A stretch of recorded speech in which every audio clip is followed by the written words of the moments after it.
Sentire Media. Hello everyone, and welcome to A History of Italy.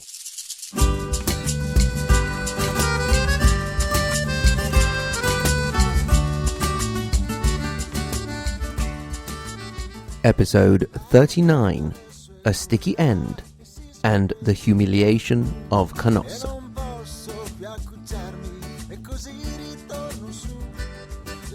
The year is 1076.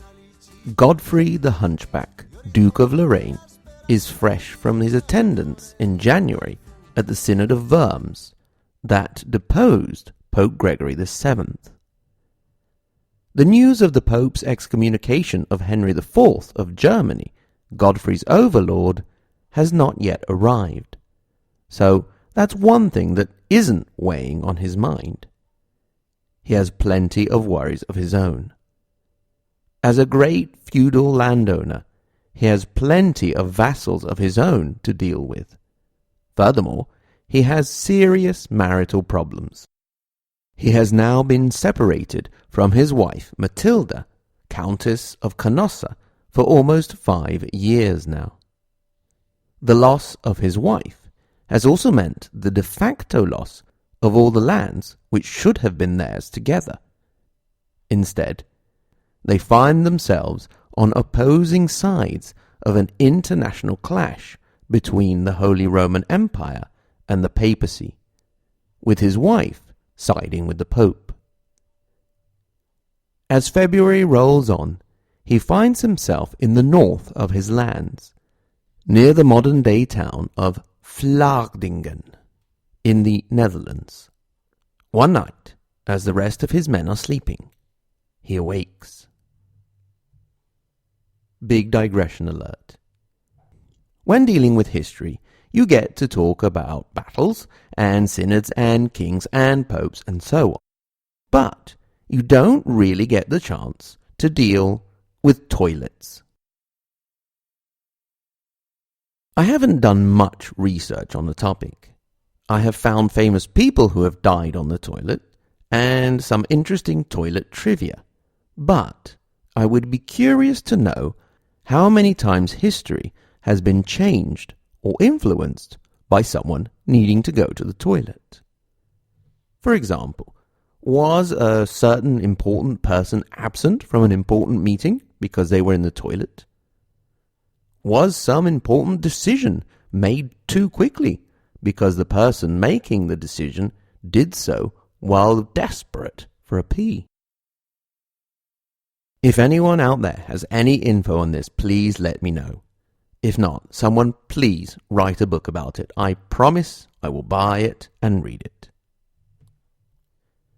Going back to Godfrey, he awoke during the night and made his way away from the encampment and to the toilets to do some nightly business. Now, I haven't found precise information on exactly how this toilet in particular was structured, but I assume that like most medieval toilets, it was some sort of wooden structure or a simple wooden plank with a hole in it over a hole or ditch. Little did Godfrey know that hanging around or in this toilet there was a man who had remained hidden with very bad intentions. After poor, unknowing Godfrey had revealed his backside to the elements, the man, an assassin, struck. Sources vary on the exact details, as they always do, but they seem to converge on one particular. Let us follow the narration of Lambert of Hersfield. A spy who was lurking there struck him between the buttocks, leaving the sword in the wound. An Italian historian, Landolfo Signore of Milan, is even more explicit, mentioning that he was killed in a great secrecy while he was sitting on the toilet by having a sword thrust in his anus.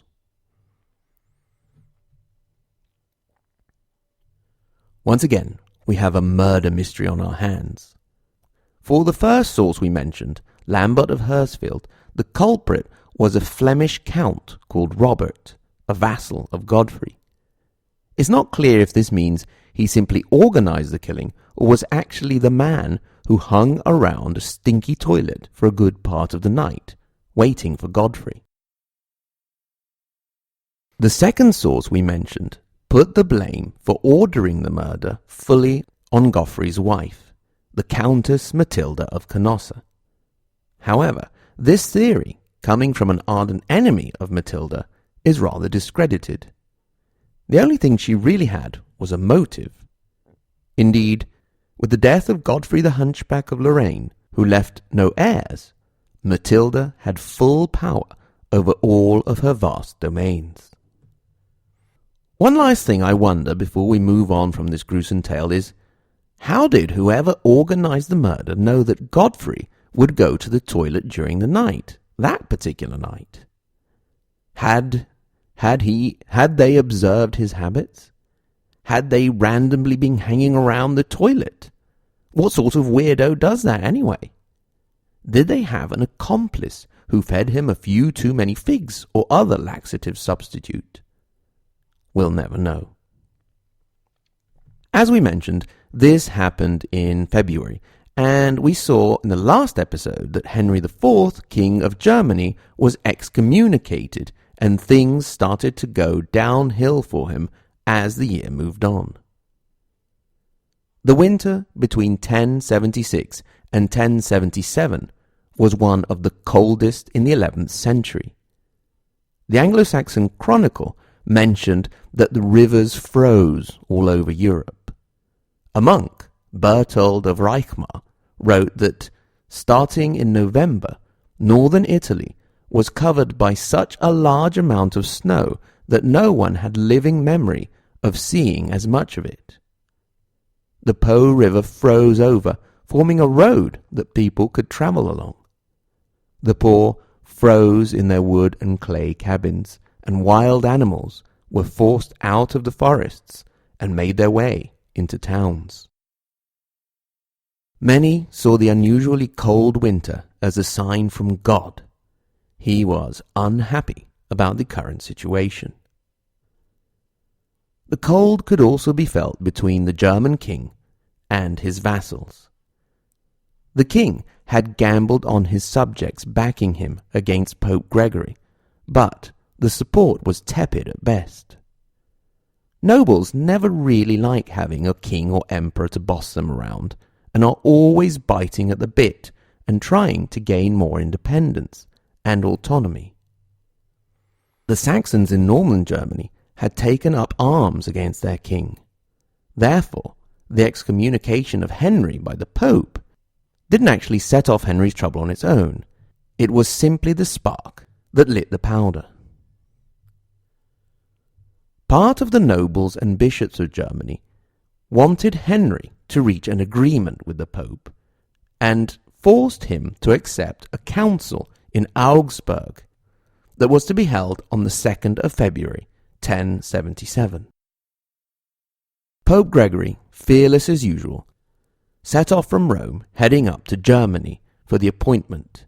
Escorted by Matilda's troops, he made his way through Tuscany, collecting friends and allies, Siena, Florence, and then Lucca, where he met up with his good friend Anselm. Then it was through the Apennine Pass, down to the Po Valley, to Mantua, where he would await the German troops, loyal to the papacy, to escort him to Augsburg. However, before any sign of an escort could come, news that Henry IV himself was on his way arrived, and it was not at all clear what his intentions were. He had made his way down with an army, which wasn't a good sign, but then it may have just been a precaution. However, as he passed through Lombardy, he got in touch and collected all of the bishops who had been excommunicated by Gregory, and that was an even worse sign. On yet another aside, please forgive me, my dear listeners, One of the men who accompanied him was a certain Amadeo of Savoy. His was a relatively new house whose members had risen to the level of counts at the start of the 11th century. Centuries later, the House of Savoy would rise to become royalty, and one day kings of a unified Italy. That, however, is still about 800 years away from where we are now. Anyway, not quite sure of what Henry's intentions were, Pope Gregory retreated from Mantua to the safer castle of Canossa to wait and see how events would unfold. As Henry arrived on the 20th of January 1077, he continued to hope that his large army would be enough for Gregory to go back on his excommunication. But the pontiff was quite ready to give up his life before that happened.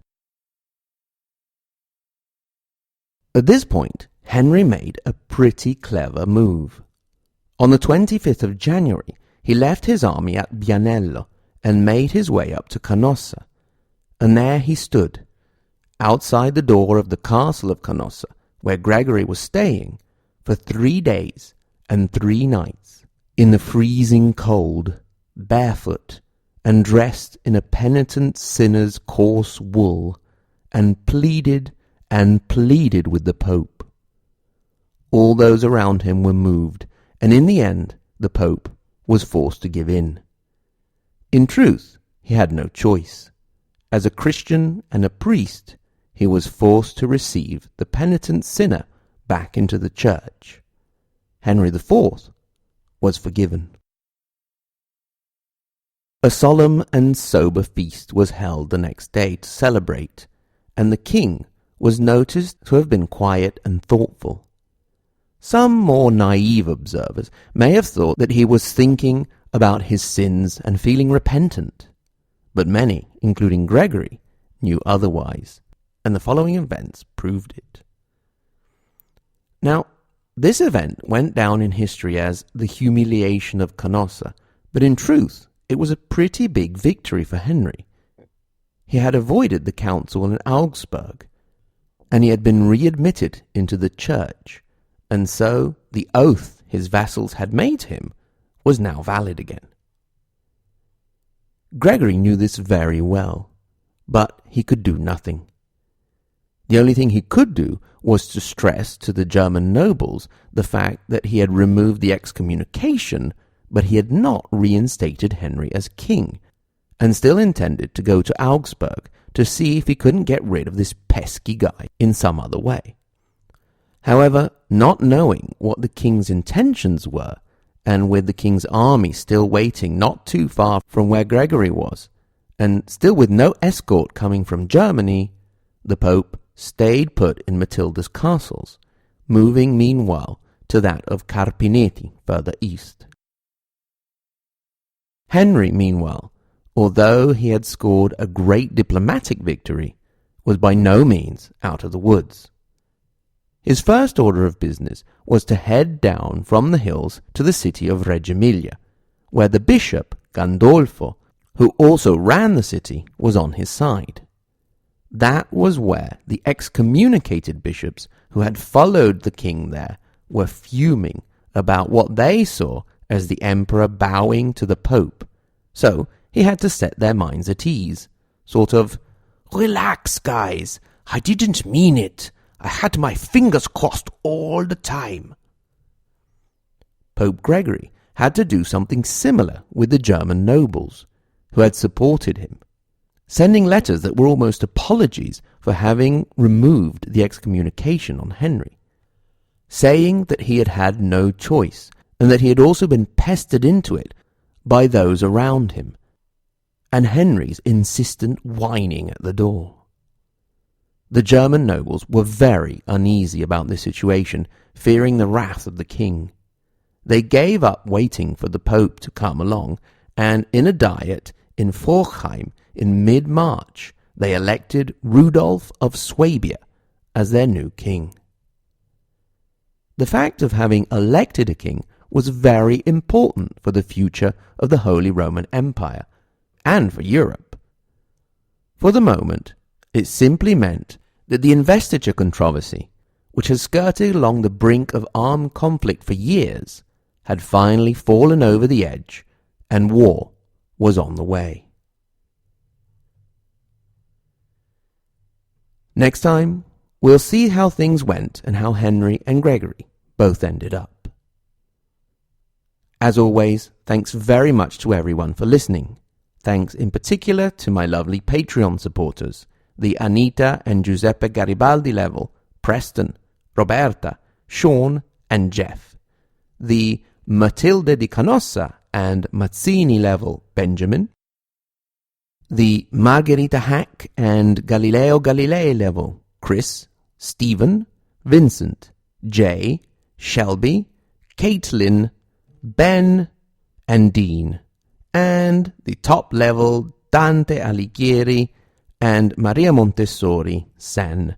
And welcome to our new Patreon supporter, Ignazio, who not only has become a Patreon supporter, but has also been in touch and donated on PayPal. Thank you very much, Ignazio, for your generosity.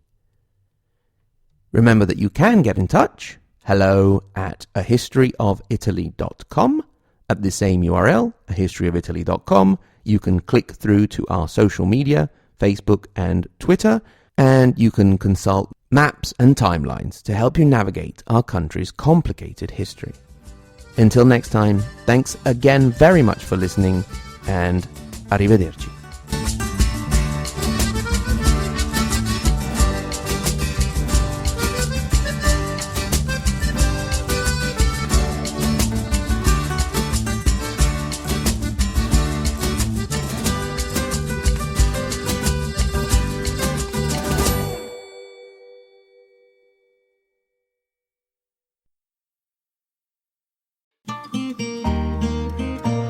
Sentire Media. Hey, podcast producers and show hosts. Do you want to join a podcast network that celebrates all things Italian?